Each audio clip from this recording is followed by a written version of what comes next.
Hey guys, this is Ryan Denson, also known as the Boston Beer Guy. I hope you're doing well and having an excellent Friday. I want to welcome you guys on to this episode of Frosty Boi Fridays, where we'll shotgun a Bud Light and we're actually going to rate 3 different beers. Again, as always, this episode is brought to you by Proof Somerville.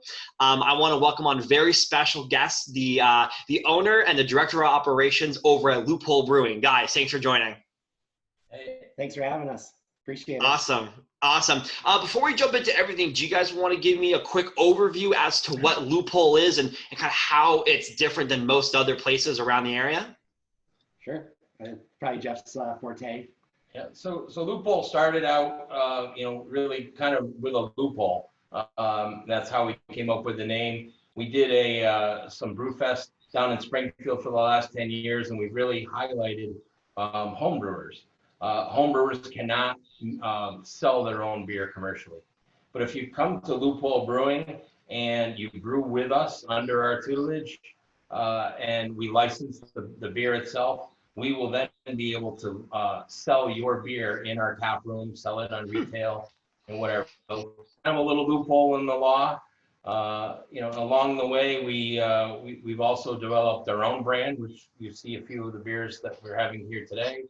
And we are going to offer contract brewing services for other breweries that need some additional capacity. Well, that's pretty cool. I mean, I feel like, again, you guys have found the loophole into the system and really kind of brought in, and I love how you guys are helping the little guys, people who want to start small and bring up their own operations. My roommates and I are already started our little operation as well in our basement as well too. So can only understand and how appreciative people are of what you guys are doing. You'll be working with us before you know it. Yeah, I know me. I'll have to be, of course. Awesome. Well, we'll get into this. I'm going to shotgun a quick Bud Light, and then we will jump into the review. Don't throw up. Cheers. What'd you say? Don't throw up. Cheers.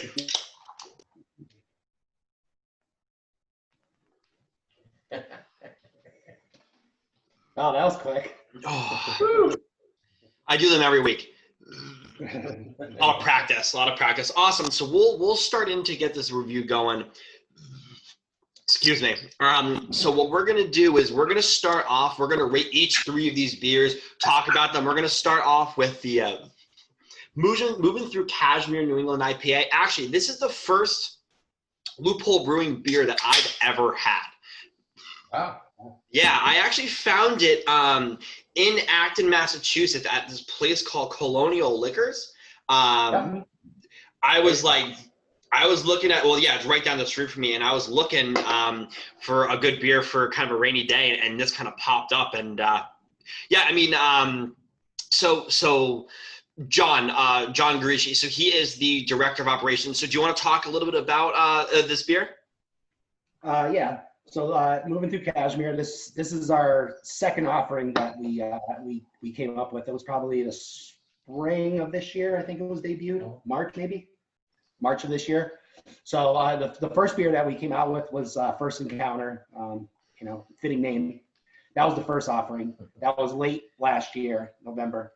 And then we came around with our second offering, which is this, Moving Through Kashmire. So we've had some snafus with opening the brewery without going into a big, long tale about what has happened between COVID and some our location problems. It's been a while in us getting our permanent home and having it up and running. So when we started this, we just wanted to get our feet wet into the market, get our name out there, let people know what Loophole was all about, get some brand identity. So we started off with First Encounter, as I said, and then moved into Kashmire. The response has been overwhelming, to say the least. It seems like every month we're just increasing what we're brewing at our contract brew partners. We just keep going up and up and up. So does this? So I mean, I'm still trying to kind of wrap my brain around. So did you guys brew this specifically, or was it someone else, or was it a collaboration of people who brewed First Encounter, but also this one as well? Yeah. So I designed the recipes. Most of the beers are being brewed at Castle Island in Norwood, Mass. Right down the street. Yeah, from you. Yeah. Yeah, I'm in Somerville. Yeah, not down the street for us, but down the street Yeah. for you. It's fine. They've been amazing to work with. They have great people, knowledgeable people, very professional, good guys. So when I come up with a new recipe, usually I will go for the first couple batches just to make sure things are going the way I would like them to go. Mhm. Then after that, like most contract breweries, they pretty much take it from there. That's usually the norm. These guys know what they're doing, so there's no need to stand there and consider whatever. It's not necessary. So like I said, when we got a new brew, usually go for the first couple brews, make sure it's going appropriately, and then after that, they take it from there and they continue to put out future batches for us. Gotcha. Yeah, I mean, obviously you said that a lot of the responses were good with the different beers, and this is delicious by the way as well. I definitely really like this, and when I first saw this, I wanted to make sure you guys were able on the show because of what your story is and what you guys have done. So that being said, so you said you're having some issues with kind of taproom spaces and whatnot, so you haven't secured a location just yet? We have secured a location. It's just, it wasn't our first choice. The first location fell through. Things beyond our control took place, and so we were gearing up for that. Then we had to shift gears to our new location, which is going to be in Ludlow, Massachusetts now. Oh, nice. It was originally Holyoke. That's no longer. It's going to be in Ludlow. Okay. And then, obviously everything with COVID, that's thrown a monkey wrench into the equation as well. So lately we've been progressing forward. So we're hoping the first quarter of next year we'll have a permanent home ready, open tap room, beer garden, brewery, the whole 9 yards. Awesome.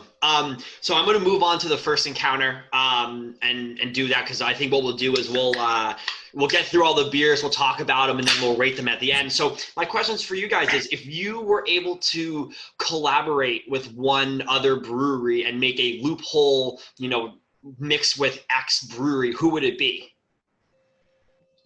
Oh boy. I have my answer. Go, John. Actually, we the third beer there is a collaboration. So obviously we've already done that. Geez, I don't know. There's just so many great brewers and breweries out there, especially in the Northeast. It's ridiculous. That's really a tough one to answer. I wouldn't mind going back to my old home base in Amherst and doing something with Caleb, where I used to work for about 13, 14 years. Wouldn't mind doing something with them, kind of tie it back together, and that would be fun. They're making some great stuff. And it's hard to pinpoint just one brewery, though. Just like I said, there's so many good breweries in New England that I would love to do stuff with, but it's hard to single. Just, I don't know what Hefe's take on is that. Yeah, Jeff, what do you think? I've got roots up in Canada, so my obvious answer is Dunham Brewery. Oh, okay. Yeah.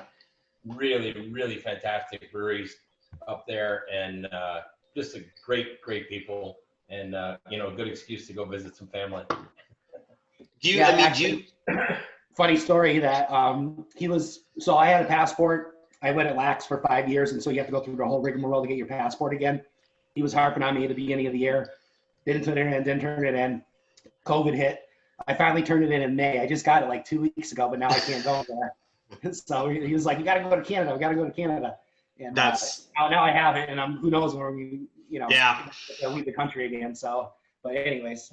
Yeah, exactly. So, I mean, obviously, you guys have been kind of flooded into the community and whatnot. What's your favorite? I mean, obviously, you guys talked a little bit about who you want to collaborate with, but when you're not drinking Loophole, who are you drinking? What beers are you really liking right now in the craft beer industry in Massachusetts specifically? For me, most of the local stuff right around our neck of the woods. We're here in Western Mass, so 2 weeks notice, Amherst. Who else comes to mind? A brand new one, Great Awakening. Yes, Great Awakening in Westfield, Massachusetts. Okay. Really, I mean, pardon the pun, but like eye-opening. They're making some really fantastic beers. Yeah. What sort of beers does Great Awakening make? Pretty much the whole gamut, They IPA, sours, and stouts. Like literally whatever brewery does, it's literally the same thing. Yeah, the Holy Three. Yeah. That's awesome. A little shout out to Fieldcrest out here too in Wilbraham, Mass, for an ESB. Talking about people that are doing something a little different. That ESB is a fantastic beer and a style that almost nobody's making. Yeah, nobody makes it anymore. A real small little 7-barrel brewery in Wilbraham, Mass, and husband and wife team. They're really making some good stuff. So yeah, pretty much the local stuff is what I gravitate towards. Okay. All right. I'm going to open up this last one here, the Stout, while we're asking. So this is called the May the Road Rise to Meet You. So I pronounced it right this time. So guys, what's your favorite Loophole beer? I guess whatever one's in front of me at the current moment. Since they're all my babies, it's kind of hard to pick one. You don't have one that you like a little bit more. Like, so let's say you have these three in your fridge, and you had a long day of brewing beer or doing operations, and you see these three. Which one are you gravitating towards? In May, Kashmire. In November, you. Okay. Okay. For me, one we're not showcasing today, but the Fest beer. Okay. The Feist lager, a true Fest beer. It's just an awesome beer. I think I said to you last year, it was my favorite beer we made at the time, and I'm going to stand by it. It's, I think, the best beer that we have out of the right now. We made it last year at a local brewery. We made a 10-barrel batch. This year we went to Castle and made a 60-barrel batch. We're not going to, at least with the canned product, we're not even going to make October 1st. It's pretty much almost all, it's under 100 cases already. Okay. So we sold out the whole allotment in about 2.5, 3 weeks. So that's pretty spectacular. Yeah, we're happy. We're sad that it's not going to make October, but we're happy that it's moving quickly and been well received. So we can't argue with that. I mean, that's the best sort of situation. I mean, it's always good to have beer on the shelf, but for you guys, it's great to have beer off the shelf because that means you guys are successful. I'm not a big fan of stouts. I love this beer. This is incredible. It's so smooth. So let me ask you a question as an inspiring brewer, someone who loves to be in there. And actually, my buddies and I, we've started our own little brewery called 9 to 5 Brewing. It's for the people who basically work 9 to 5 and. You know, we all have different sort of avenues. You know, my three roommates I live with, one's in finance, one's in sales, one's in marketing, and I'm in operations and sales as well. So we have the whole gamut there. What's sort of the difference? Dolly Parton on the logo of your brewery? Are you too young for that reference? I'm a little too young for that reference, but we have a pretty cool logo so far. But look up Dolly Parton on the 5 later. What's so when brewing a stout and brewing, obviously I understand the brewing of the IPAs. What goes into difference of brewing the stout? I know there's a lot, but like, is it more time? Is it just the amount of malts you use, or is it the amount of the grains you use? So what sort of makes a stout a stout? Yeah, between the beers that we have in front of us today, time frame wise, I don't think there's not really much of a difference in using it. It's definitely like you hinted on. It's the malt profile, okay. what you're using for malt. So, this is kind of a quasi traditional Irish stout that we did with Barons Court Brewing in Northern Ireland. So one of the other co-owners of Loophole that's not with us here this evening, he built a relationship with John, who's the owner of Barons Court in Northern Ireland. He was over here on a trade mission, I believe, in Boston, and they met up and hit it off, and we ended up doing a collaboration. Fortunately or unfortunately, he came over here just before COVID hit. So we actually had a bunch of launch events. It was like a little bit before St. Patty's. He actually had to cut his trip short during his visit because that's when everything hit the fan. Okay. So, but yeah, the malt bill for this, roast forward, got some chocolate malt in there, obviously, makes it an Irish stout. Gotta love it. Awesome. So I think. I've had all the beers. I love them. I say we start from the first one we tried and go through and rate them all 1 through 10. Please don't be biased. I know you have the connection with Loophole Brewing that you're going to be biased, but think about it as like sort of an outsider, someone who's going to walk into your store. Think about someone that's, maybe with fresh eyes. I usually do 1 through 10, and then you guys are going to start. I'll finish. Start with this one, and we'll go from there. Can you go higher than 10, or 10's the limit? 10's the limit. Yeah. I'm just kidding. Right, go ahead. Kashmire, I'm going to go 9.5. Okay. First Encounter, I would go 9, and I would go 8.5. 8.5. So 9.5, 9, 8.5. Okay. John, you're up. It's funny. I was thinking about before he said his things. I'll go 0.5 lower on each of them just so I don't sound like a pompous ass. You know what I mean? So you're gonna go 9. 8.5, 8.5, and 9. and okay, yeah, that sounds good. All right, now it's my turn. As someone who, this is my first time drinking this and this one, I'll give you my reviews. It's a tough question to ask somebody who actually makes the beer to review their own beer. Like, You know, it's one I of- have an Untappd account. I don't put rankings in there. I don't think it's appropriate for me to be ranking other people's beers. And I just, you know, if I like it, yay or nay, good. Yeah. You know. I feel you. I mean, so the reason why I do it this way is because, you know, I mean, I don't know if you guys have followed the sort of the Barstool trend. They do a lot of like this sort of like kind of rankings and whatnot in terms of like the best pizza in New York City. I do it because it kind of showcases the beer. And as an outsider, I love to be able to sort of like, you know, obviously I'm not going to be like, oh, this beer sucks, I'm going to give it a 1.3. You know, it's one of those things where it kind of makes it a little better. But I'm honestly going to go this one as my favorite one, by the way. Nice. I'm going to go 8.7. Oh yeah, geez, we did Barstool. We did rookie scores. We did 9, 8, 5, 8, 9. We did rookie score. We should have did like 8, 6, 8, 8. Yeah, we did rookie scores. So this was going to be 8.7. This is going to be 8.5. And then the Stout. And again, I go off my IPA scale. So this is going to be interesting, but. Just think of it as stout for what it is, an Irish stout, roast forward, you know what I mean, in that realm. I mean, to be honest with you, I've had a few stouts and I've been like I don't want to finish this. I can't wait to finish this. I'm going to go 9.3. It's probably one of the best stouts that I've had. Nice. So kudos to you guys. Well, listen, Jeff and John, thank you so much for coming on the show. Seriously, it's so great to have people who have the small people in mind, the people who want to grow their breweries. So again, thanks for coming on the show, guys. Yeah, thank you, Ryan. I appreciate it. Thanks for having us.